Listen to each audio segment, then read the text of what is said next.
All right, welcome everyone to lesson number 5 of Secrets of the Bible, iconic stories, mystical meanings, and their lessons for life.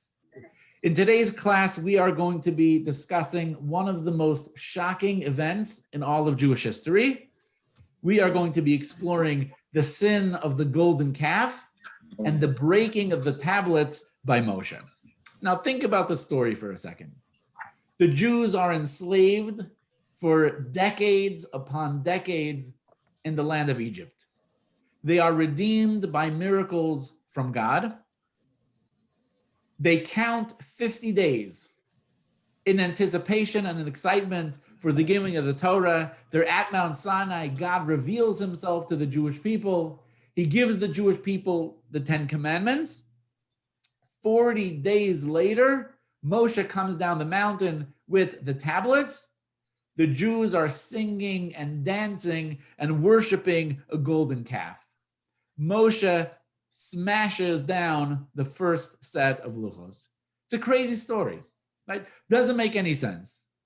And as we're going to see, the only way that we can really appreciate and understand the story is by looking at the inner dimension, by looking at the soul of the story, by recognizing and appreciating the cosmic significance of the event, by analyzing it from the perspective of why did God create the world? And how does the story of the golden calf fit into the divine plan? How does it advance the purpose of creation? Only from this lens are we going to really appreciate the story and understand it. The story is going to be told in 3 parts with 3 separate videos. Part number 1 is the giving of the Torah at Mount Sinai. Part number 2 is the golden calf and the breaking of the first tablets. Part number 3 is the granting of the second tablets. So we begin with part 1, giving of the Torah at Sinai.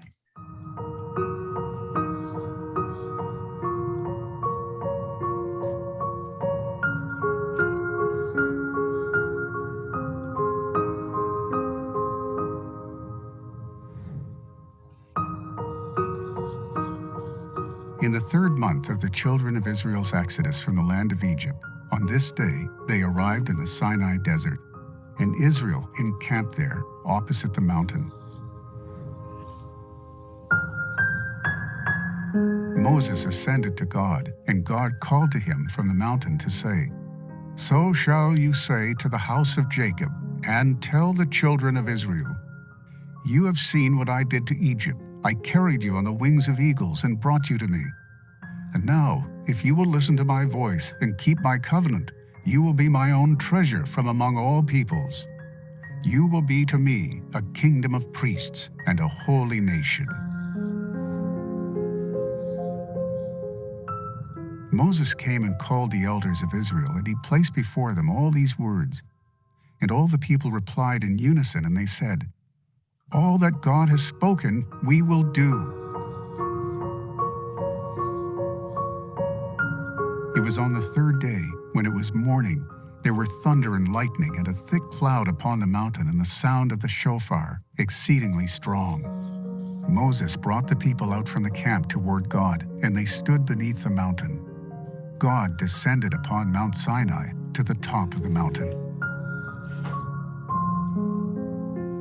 God spoke all these words to say, "I am God, your God, who took you out from the land of Egypt, from the house of slavery.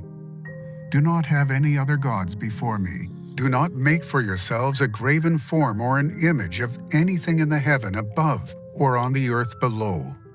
Do not bow to them and do not serve them. Do not take the name of God your God in vain.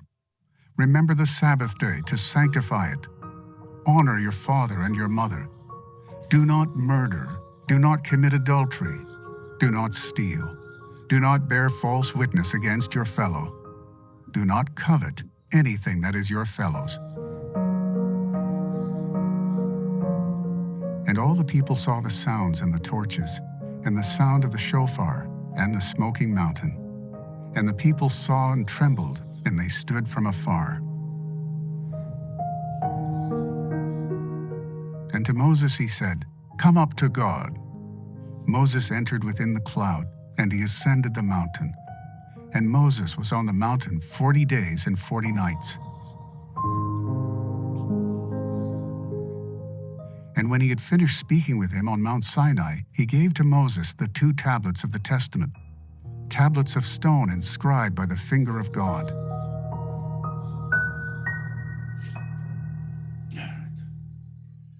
All right, so we just listened to the story of the giving of the Torah.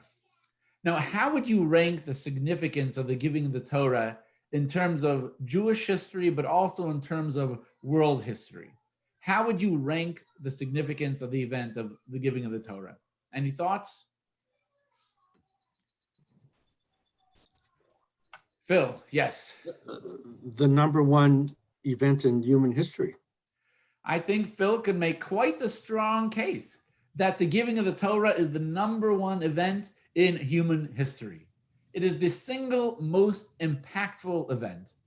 It absolutely changed the course of human history, and the echoes of Mount Sinai are reverberating in the world today.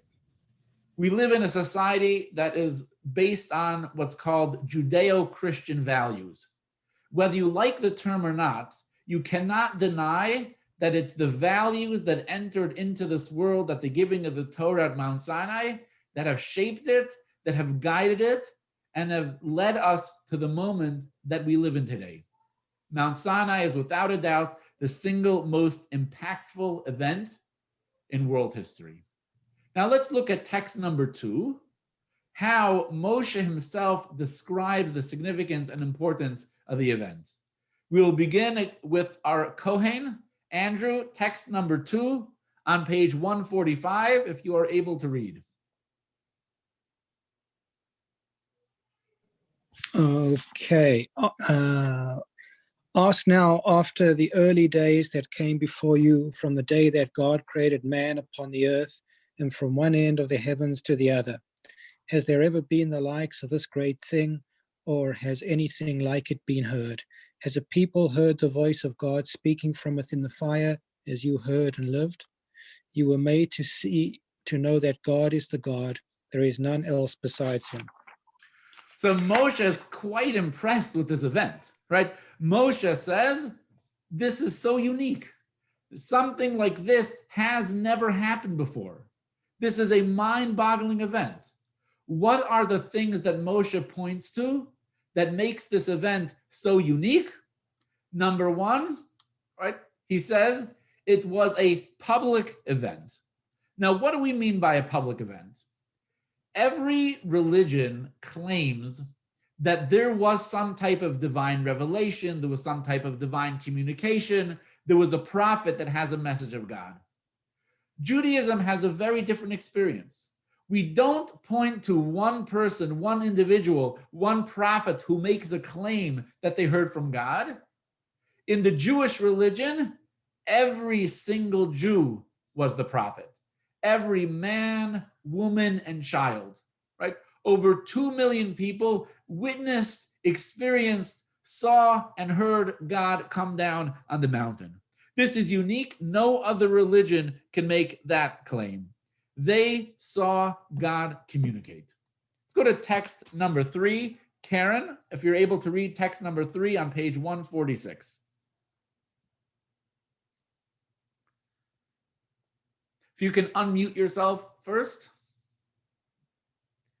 I'm sorry, I'm still a little famished from the flat tire. There is no need to apologize for any Zoom. Well, because whenever people mishaps. talk with unmuting, I'm like, can't you figure out to unmute yourself? And there I go do it. And Okay. after a flat tire and a AAA, you have at least 6 hours where you can make any mistakes you want, and it's not your fault. Thank you. All There right. you go. Moses, the first Jewish leader, was not like them, the founders of other religions. He brought the entire people to stand at Mount Sinai for them to see with their own eyes, each in accordance with their ability, the revelation that he saw. As the verse states, they saw the God of Israel. They all could affirm to each other what they saw and heard. This removed from the heart of the nation the terrible suspicion. Perhaps all of this is just the claim of a few individuals that prophecy came to them, for it is not possible to create a conspiracy in full sight of the masses. So what we see from this event is that the Jewish people did not need to rely on the testimony of another person, the testimony of another prophet. It wasn't about believing a story in a book. The revelation at Mount Sinai was a public event. It was something that every Jewish person witnessed, saw, experienced. They were all prophets, a unique event in all of history. But there's a second point that is mentioned as well, and that it wasn't just that it was something that was public and that they all saw, but they directly experienced God in a way never before in history, and I don't think ever again. Now, what do I mean that they directly experienced God? So in the text that was narrated before, there was a peculiar verse. The verse went like this: "You were made to see, to know that God is the God. There is none else beside him." It says, "And all the people saw the sounds and the torches and the sounds of the shofar and the smoking mountain, and the people saw and trembled." So let's break this up a little bit. You were made to know. What does when you use the expression see, for example, seeing is believing, right? I'm assuming you were all mouthed it as well. You were made to see, to know.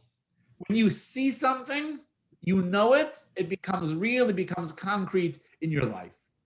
What are the type of things that you can see? Things that are visual. But then the Torah says, they saw what is heard. What does that mean? You hear things that can be heard. You can't see things that are heard. That doesn't seem to make a lot of sense.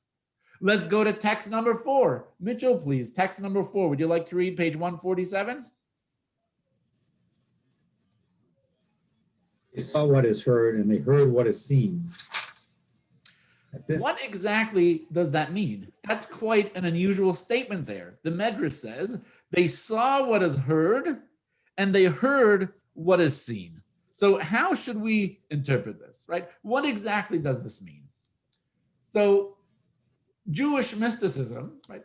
Kabbalah essentially teaches us that the idea of seeing and hearing map onto very nicely with the idea of the physical versus the spiritual. What does this mean? When a person sees something, right, that thing which you see has to be physical. If you can see it, that means it's physical. If you can see it and it's physical, that means you are having a concrete, tangible, real experience with that item. Now, what about something that you hear? Something that you hear is much more abstract, right? It's not something tangible. It's not something that you can touch. This is very similar to a spiritual experience. So the way that you would describe a person having a concrete physical experience is through sight, while a spiritual experience could be best described as hearing, as something that's abstract. But what happened at Mount Sinai? This was absolutely reversed.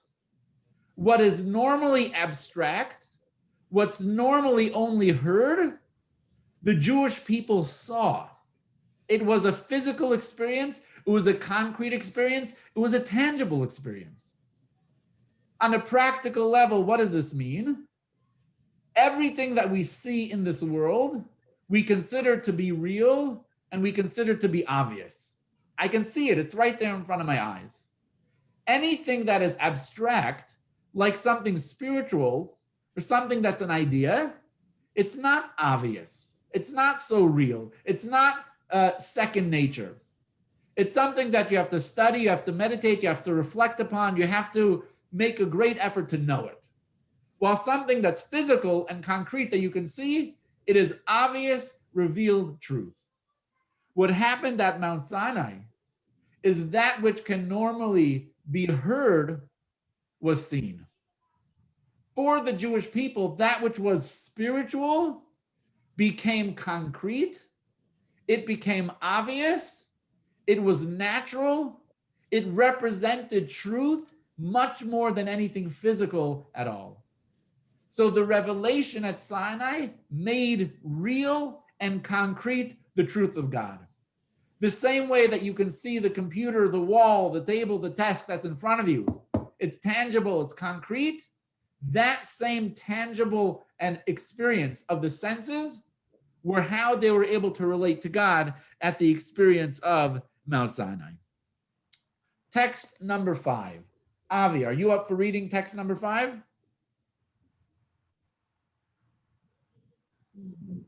I can't see you, but I'm assuming. Muting. Okay, here we All go. right, fabulous. Text number 5, right. page 148.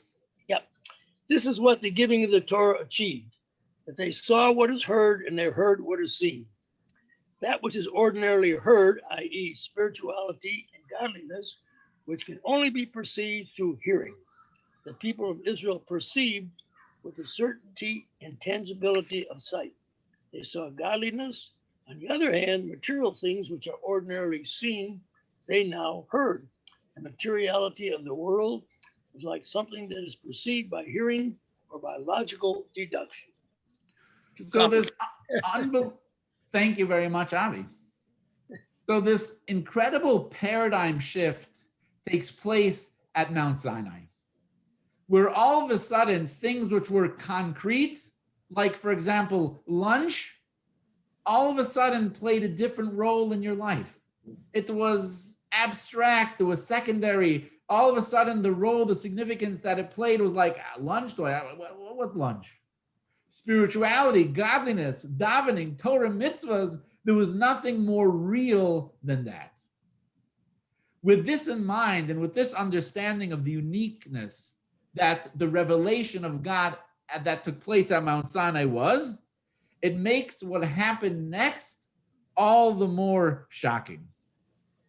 Because after this revelation, Moshe then goes up the mountain, where God is going to fill him in on more details of the Torah, and he's going to come back down the mountain holding the 10 tablets, and what happens? The golden calf. Now we have part 2 of the story.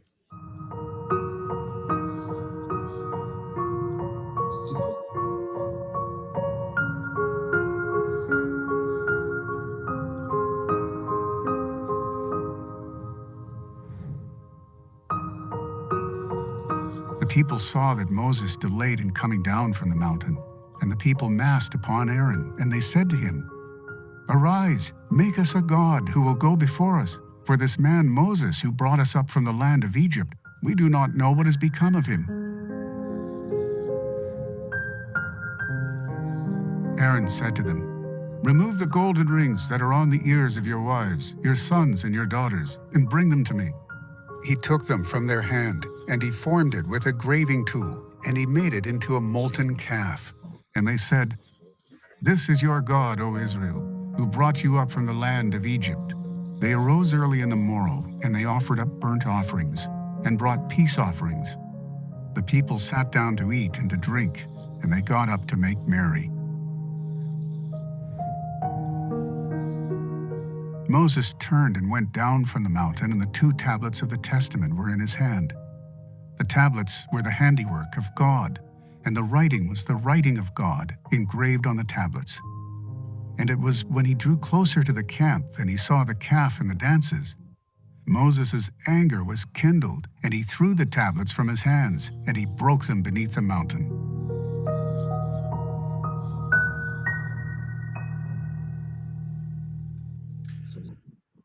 So there are many questions that a person can ask about all of the details that took place at that time at the foot of Mount Sinai. But there's one big question that we're going to address today. How did the Jews sin so soon after the great revelation at Mount Sinai? Especially in light of what we just explained, that the Sinai experience was life-changing, it was life-altering, it resulted in a paradigm shift where that which was spiritual became even more concrete than the physical world that was around you, and that which was physical and material became abstract and secondary. How could it be that so soon after that type of experience, where they tangibly saw and experienced the truth of God and of spirituality, that they committed the sin? And it's even, yes, Phil? Could you address the question? Did the Jews have a concept of time? Did they realize it was 40 days, or did they think it was 40 years, or what were they thinking along those same lines?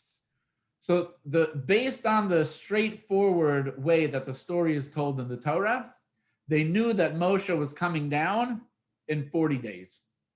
But they made a miscalculation as to when the 40 days started.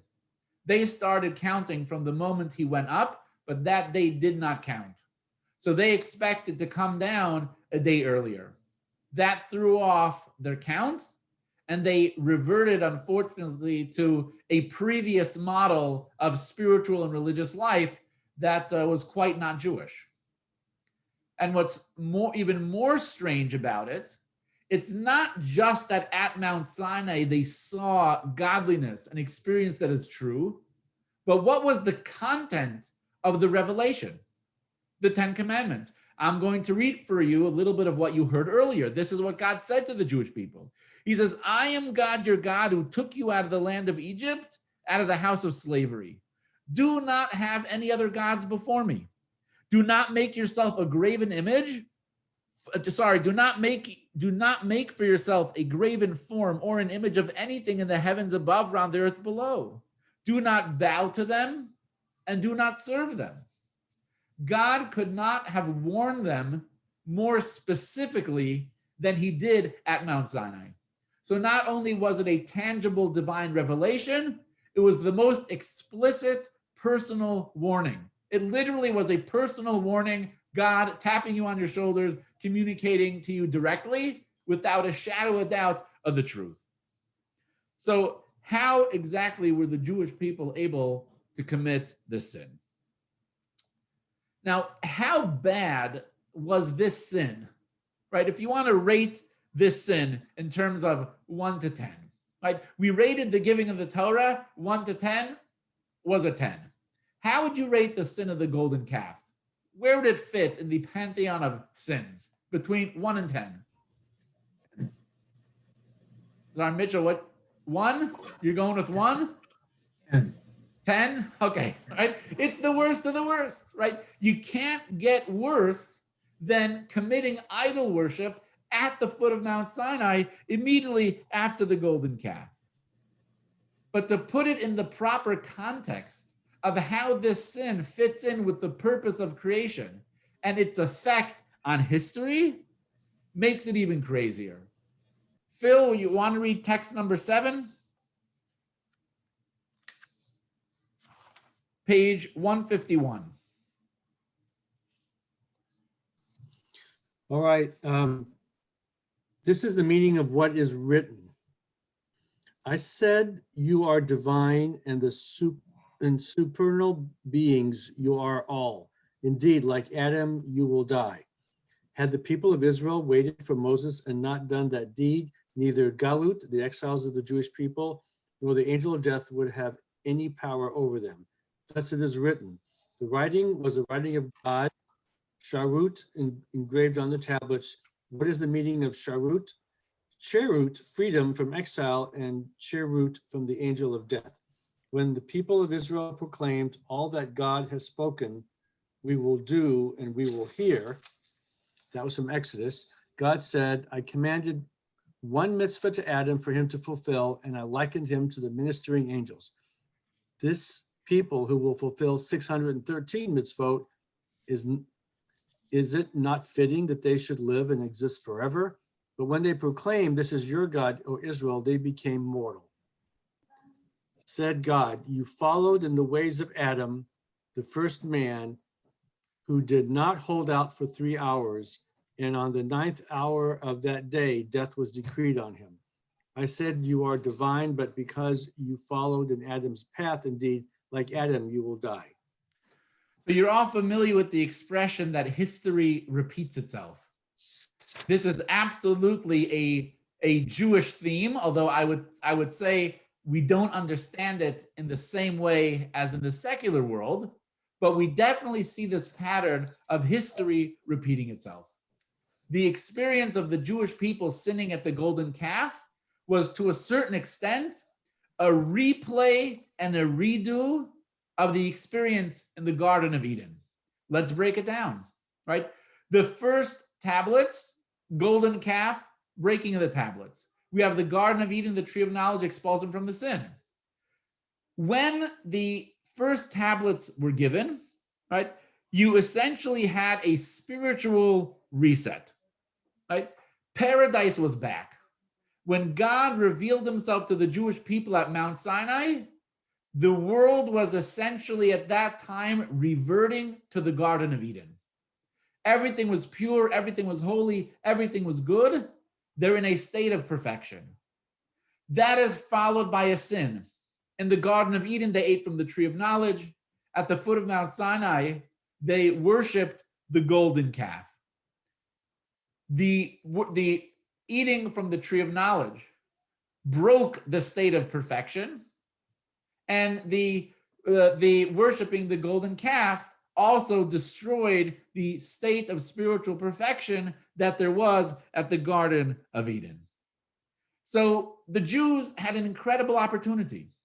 They had an opportunity because, as the Medrash says, the luchos, the first tablets, they were charus, they were engraved, but don't read it charus, switch around the vowels, read it cheros. It was liberation. It was a liberation from subjugation to the physical and material. It was liberation for having to toil with the physical world. It was a liberation from struggling. It was a liberation from suffering. It was even a liberation from death. It was a return to the Garden of Eden where they were meant to live together. But it was destroyed, right? They ruined it. Just as Adam and Eve ate from the tree of knowledge, the Jews worshiped the golden calf, and it was over. This was an absolute historic disaster. How could it have happened and so close to the Mount Sinai Torah experience? So the story continues. Moshe goes up the mountain. God wants to wipe out the Jewish people. He pleads before God for them to be forgiven. Ultimately, God forgives the Jewish people. Moshe goes down the mountain with the second set of tablets. And this is part 3 of the story.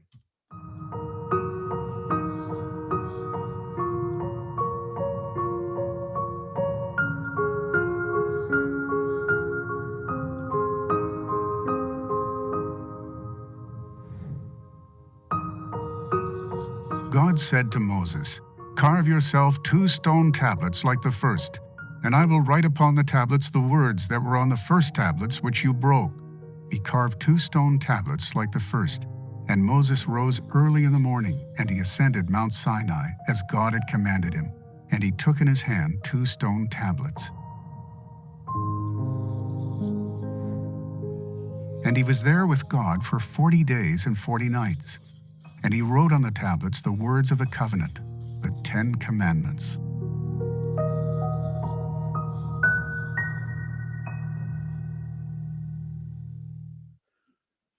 So the key to understanding this entire story is to appreciate the difference between the first set of tablets and the second set of tablets, and understanding why, in the context of the purpose of creation, why did there have to be a first set of tablets that were ultimately broken and smashed, which resulted in a second set of tablets? So what's the difference between the first set of tablets and the second set of tablets? While the second set of tablets did replace the first set, there were in fact major differences. We're going to focus on 3 differences. Number 1, the state of the world at the time that the tablets were given. We're going to focus on the nature of the tablets themselves and the Torah that accompanied the tablets. So first, we have the state of the world. The state of the world when the tablets were first given was a Garden of Eden-like perfection. The state of the world when the second tablets were given was a world that death and struggle were reintroduced. So if we look at what the tablets represented in terms of the experience of life and the experience of the world, vastly different experiences. The first tablets, perfection. The second tablet, death and struggle have been reintroduced into the world. Now, what about the tablets themselves? Heskey, Yes, Karen. I just have, what is the time frame between the first tablets and the second tablets? So the first tablets took place on the 17th of Tammuz. Right? The 17th of Tammuz were the first tablets. Then 40 days later, right, they were forgiven. Or sorry, they ultimately were forgiven. Moshe, there was a second set of 40 days, and then Moshe came down the mountain with the second set of tablets on Yom Kippur. So we have from the 17th day of the month of Tammuz, then you have the month of Av, then you have the month of Elul, then you have 10 days into Tishrei. So we have approximately 2.5 months between the sin of the golden calf and when the second tablets came down. Right, that's the timeline. So the first set of tablets, they were made by God. They were carved by God. They were written by God, which certainly is a reflection of the state of perfection that the world was in at that time. There was a divine quality to the actual tablets. The second set of tablets, those were carved by Moshe, right? They were much more of a physical, human creation, which again mirrors the state of the world where death was once again reintroduced, struggle was once again reintroduced, all the flaws and the imperfections and the finitude of the human experience. Mitchell, do you want to say something? You mean the actual stone tablet or the writing in the tablet, or both? The stones themselves were actually carved by Moshe. But not the writing. God did again. It says in the Torah that it was carved by Moshe and it was written by God. But the stones, the tablets themselves were certainly carved by Moshe. Phil, did you want to say something? Yeah, you answered it. God wrote the letters on the stone tablets the second time as he did the first time. Yes. Yes. But the carving, right, was the carving of Moshe. So the content in both is divine, but the medium, right, with which they were conveyed, the first tablets was completely, totally divine, while the second, Moshe played quite a major role. Rabbi, Yes, quick Mark. question. Was the text, what was written, exactly the same? Yes. And what is the size of these tablets and weight that we think? I don't remember the weight offhand, but from my recollection, the tablets were 6 handbreadths by 6 handbreadths. So let's say somewhere along the line of like 2 feet by 2 feet. That was the size of the 10 Commandments. And the words, was the text the same? I am not aware of the size of the text, but yes, it was the No, same text. I mean yeah. what was written, Yes. the commandments. Yes, it's the same 10 Commandments on both tablets. Thank you. Yes, you're welcome. Based on what we have discussed so far, which of these two sets of tablets do you think were better? Like, which ones are greater? What do you think? You might think that based on the fact that the first one is a product of the hand of God in a state of perfection, and being that the second one was carved by Moshe in a world that had death and struggle, that somehow the second ones would be inferior.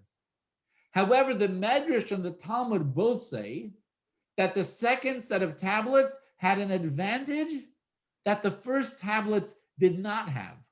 Mark, if you could read text 9 and 10. Go for both of them, text 9 and 10, please. Said God to Moses, do not be distressed over the first tablets, which contained only the 10 commandments. In the second tablets, I am giving you also halacha, midrash, and agadah.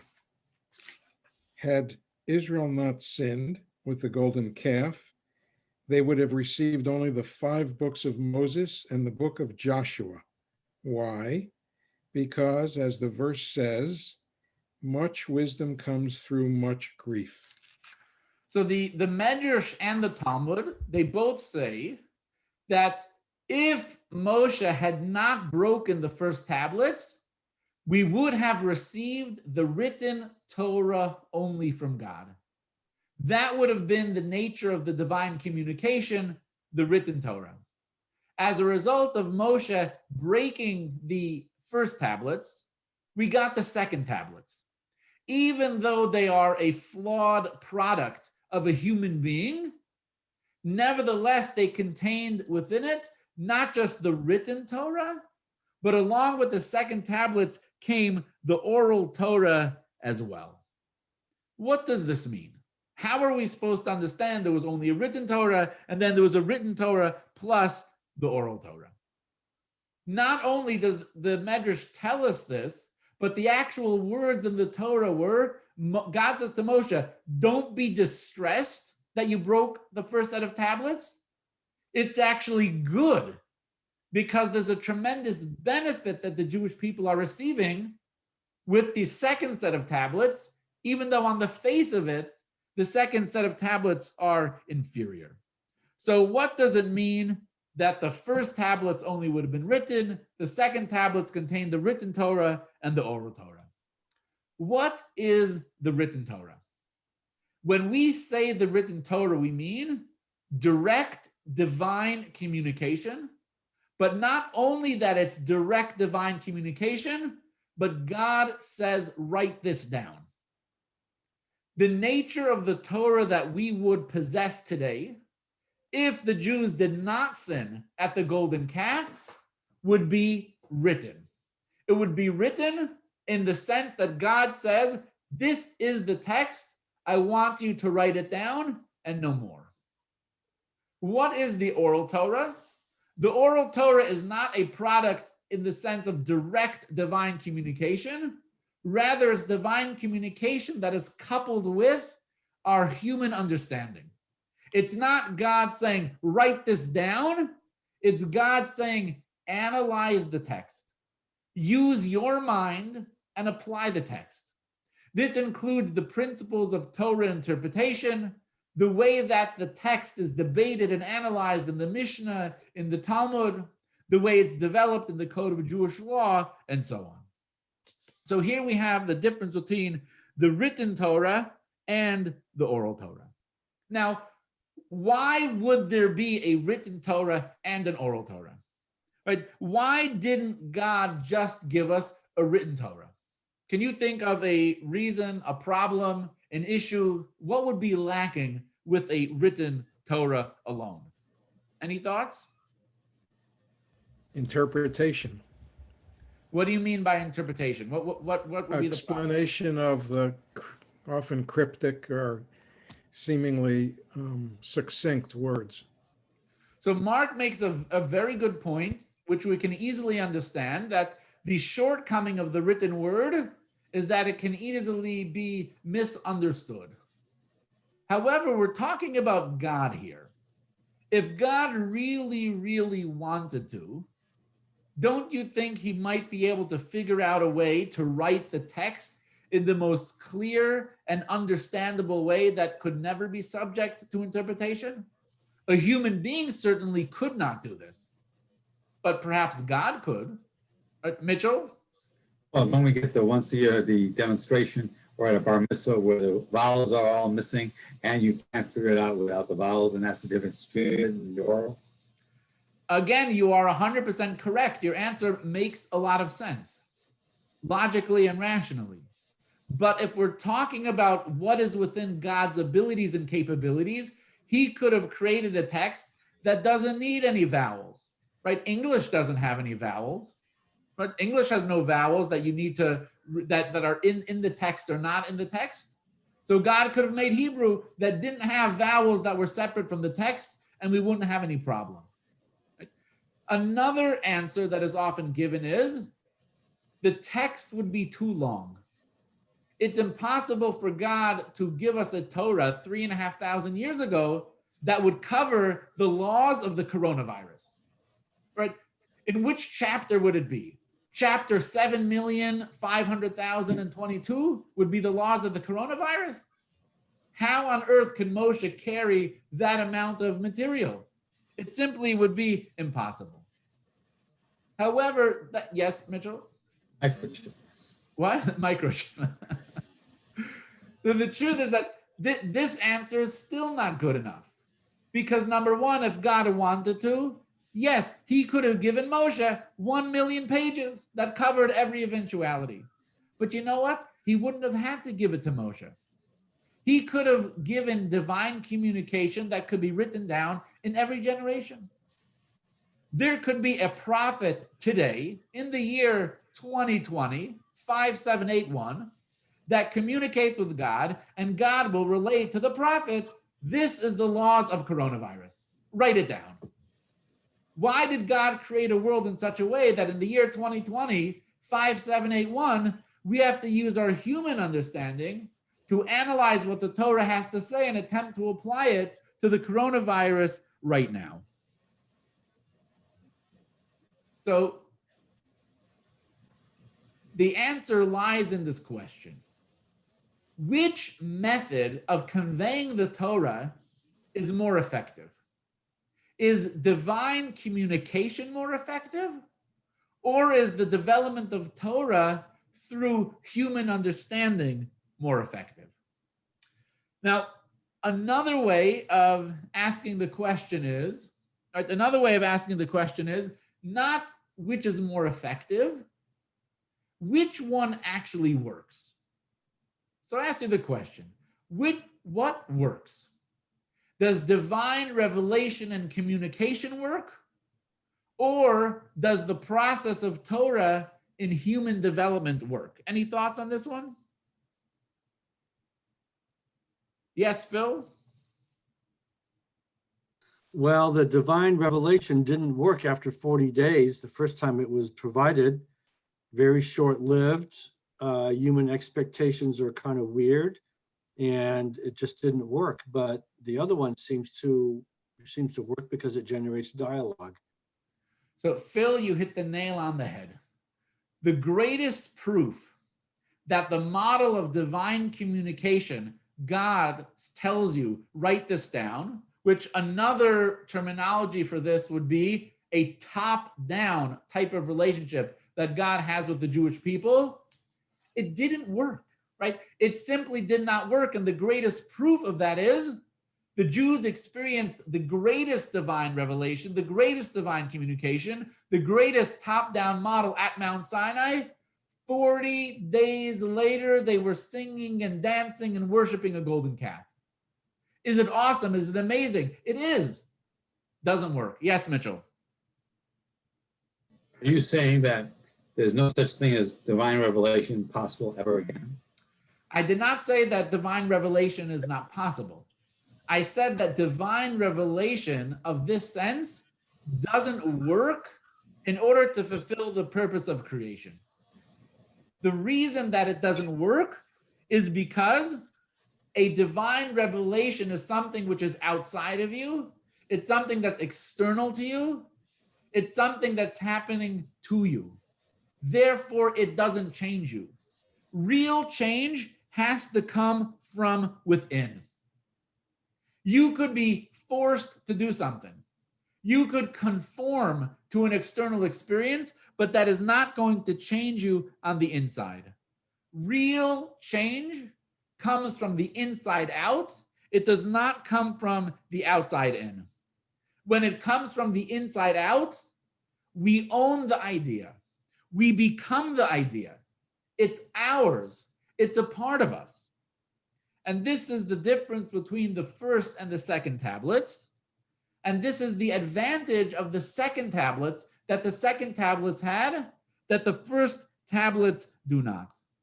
And this perfectly explains to us how a sin as severe as worshiping the golden calf could take place so soon after the revelation at Mount Sinai. Even though they directly heard the word of God, at the end of the day, it was the written Torah, right? At the end of the day, it was the written Torah. They heard everything directly from God. It was the greatest. You can't get anything better than that. But it failed, and it failed spectacularly. Those tablets were shattered. The tablets were broken by Moshe. Right? It completely failed. As great as Sinai was, it was a top-down model, which means that essentially the experience of God was external. It was outside of them. It was foreign to them.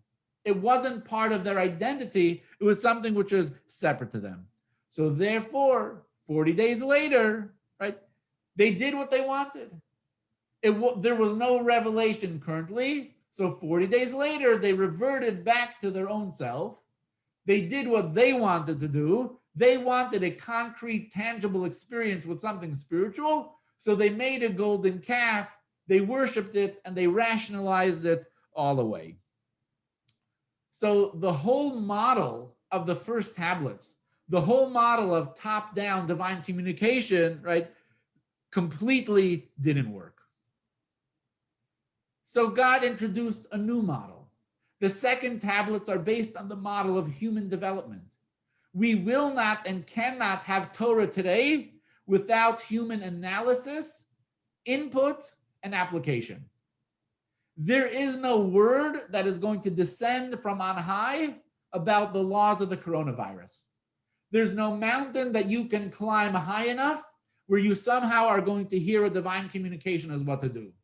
The only way a Jew in the year 2020 can know what to do about the coronavirus is to open up a book, get yourself involved, think, debate, analyze, compare the pros and cons, filter out, and come to a conclusion. God gives us the essentials, but we have to use our minds. And yes, it's true that the tablets, the second tablets, were not as perfect as the first tablets. And it's true that our own human reasoning and logic can be flawed in compared to divine direct communication, which was representative of the first tablets. But you know what? The second tablets were ours. And we are not going to let them go. And for over 3,000 years of history, we have not let them go. The first set of tablets, yes, they were divine revelation, but they represented only temporary inspiration. The second tablets, they're human development, but they represent permanent transformation. This is the difference between the first and the second tablets. Based on our analysis, it turns out that the question of tonight's class is not only the question, but it's actually the answer. The question was, how is it possible that the Jews could worship the golden calf after seeing God? The answer is precisely they were able to because they saw God. Or more precisely, because they only saw God. That's why they ended up serving God. They sinned because it was an external experience. It was something that they saw outside of them. The result was that they failed. Because there was no change on the inside, as soon as the revelation was over, like as soon as the show was over, they reverted back to their normal self and they worshiped the golden calf. Change can only be accomplished through hard work, not by seeing God, but by hearing God, by understanding God, by immersing yourself into the text of the Torah, by studying Torah, by integrating the ideas and the values of Torah into our minds, into our hearts, into our lives. It's a slow process. It takes time, it takes years, it takes effort, but ultimately we will get to the destination where there's a permanent transformation. This leads us to the question: was the revelation at Sinai a mistake? If divine revelation only leads to temporary inspiration, why did God do it? What's the point? Moshe should have came down the mountain with the second tablets to begin with and say, work on it, go for it, analyze. And you know what? There's going to be a permanent transformation. The answer is no. Of course, it was not a mistake. The experience of the first tablets in the divine revelation, it was holy and it was absolutely necessary. Even though it wasn't sustainable, it was absolutely necessary. Look what it says in text number 13. All right, Andrew, you ready for text number 13?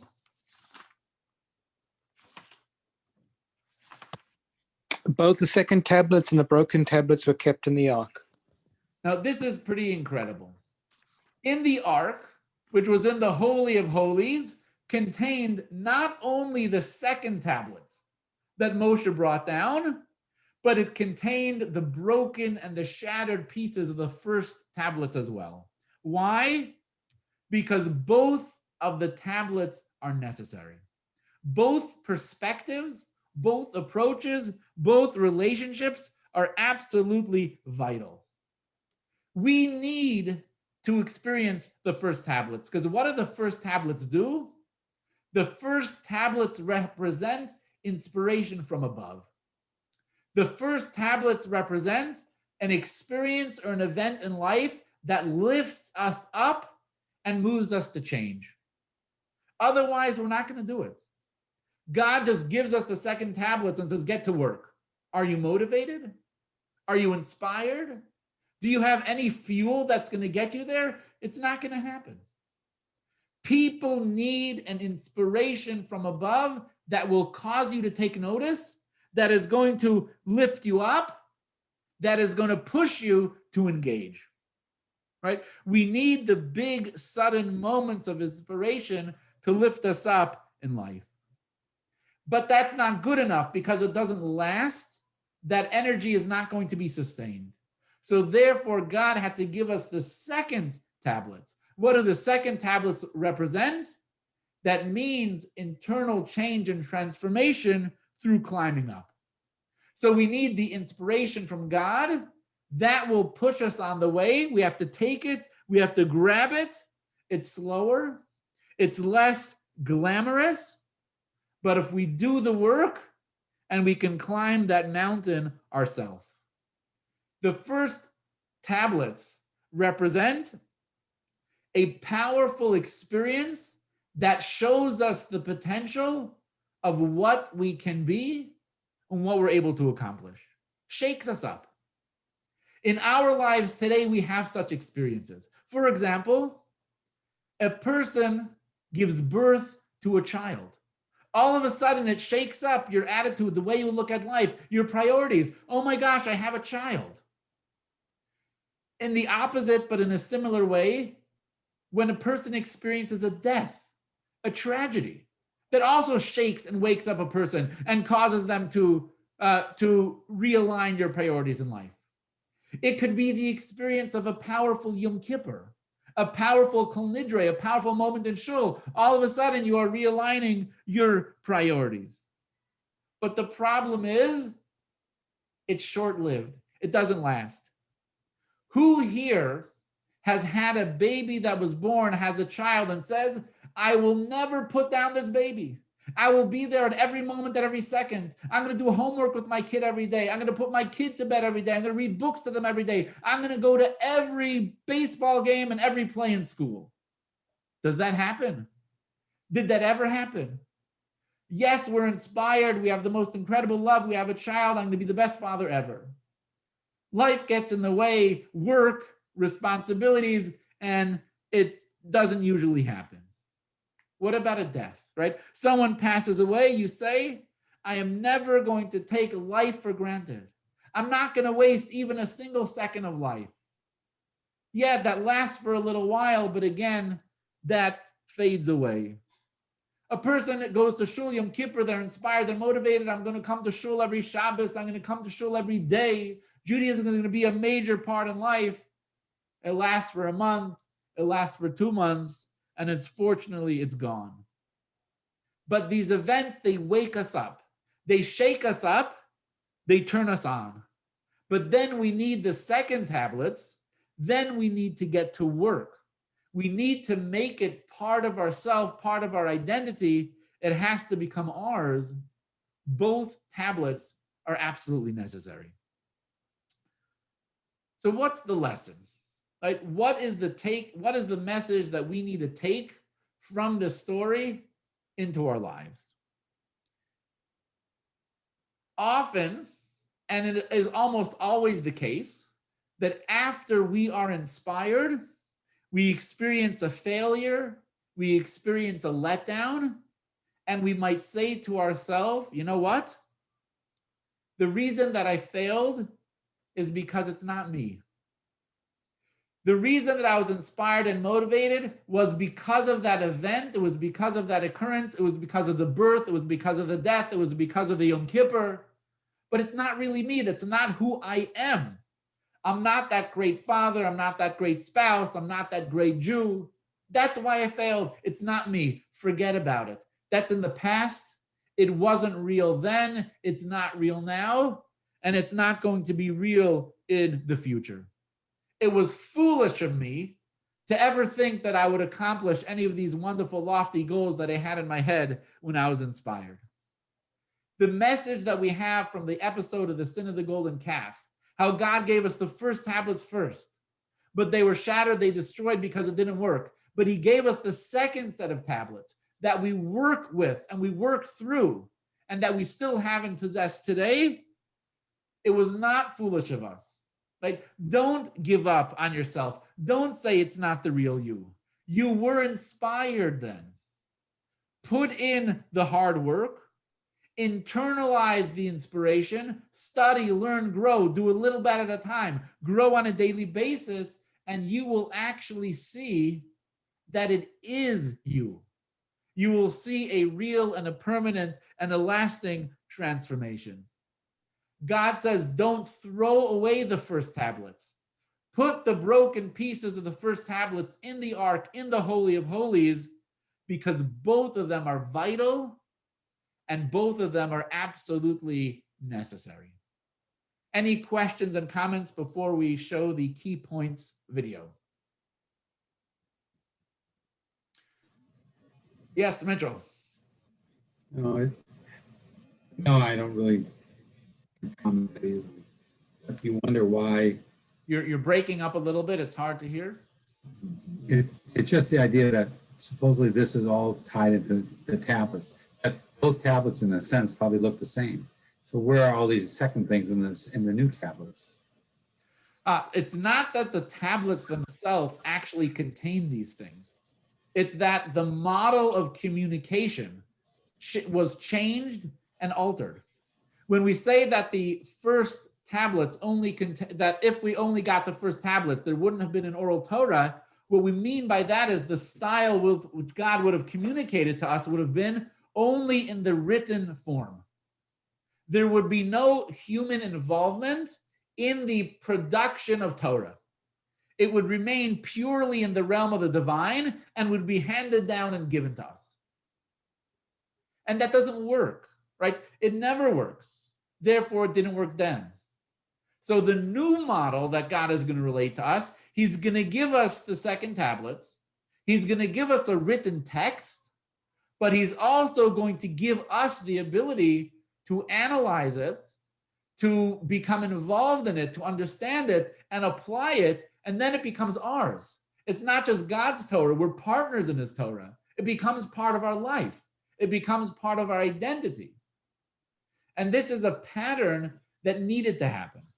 If God just gave us the second tablets, I don't know, do I want to get involved with that?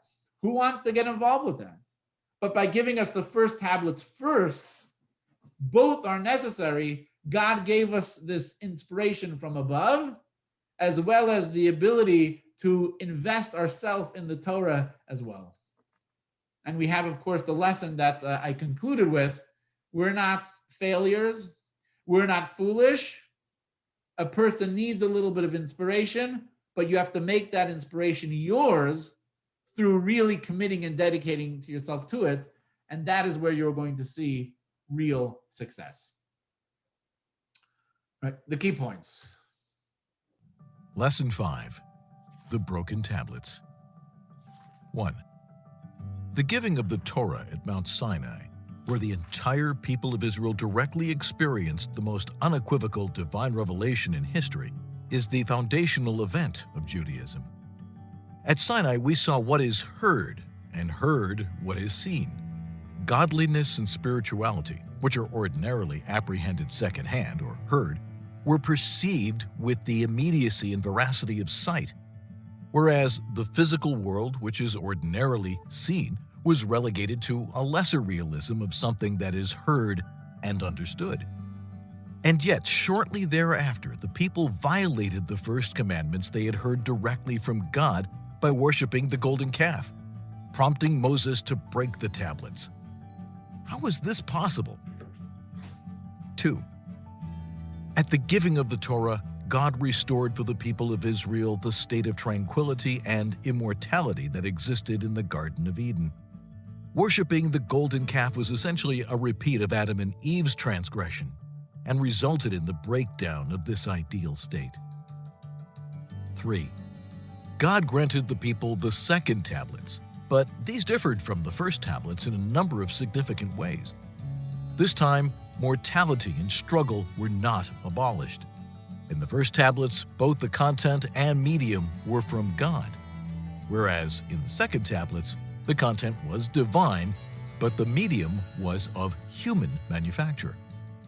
The first tablets embodied only the written Torah, God's direct instructions to us. The second tablets incorporated also the oral Torah, the process by which we expound the written text and apply it to our lives, making the Torah a partnership of divine revelation and human understanding. 4. Divine revelations and miraculous experiences shake us out of our complacency and set us in the right direction, but they do not truly change us. True and lasting transformation will only come by means of a second tablets process in which we struggle to build a relationship with God. The first tablets were a seeing experience, an overwhelming revelation to which we were the passive recipients. The second tablets are a hearing experience, something that we actively create step by step with our own faculties. 5. We need both sets of tablets, as indicated by the fact that the Ark in the Holy Temple contained both. The first tablets alone cannot create anything lasting in us, but they are the foundation for everything that we achieve. 6. There are two common reactions to the failures we experience in our lives. A. Despair. B. A desire to start from scratch and leave our past behind. The fact that the broken tablets were preserved in the Ark presents us with a third option: to carry these broken pieces with us, connecting with the original passion and overwhelming energies they hold, and making them the foundation for our future achievements. All right, that concludes lesson number 5. Next week, we're going to explore an incredible story, Korach's rebellion against the leadership of Moshe. Anyone have any final thoughts or comments about the class? All right, thank you so much. Rabbi. Thank you. Thank you, My Rabbi. pleasure. Thank you so much for joining us, and God willing, next week we will conclude the course Wednesday at 7:30 p.m.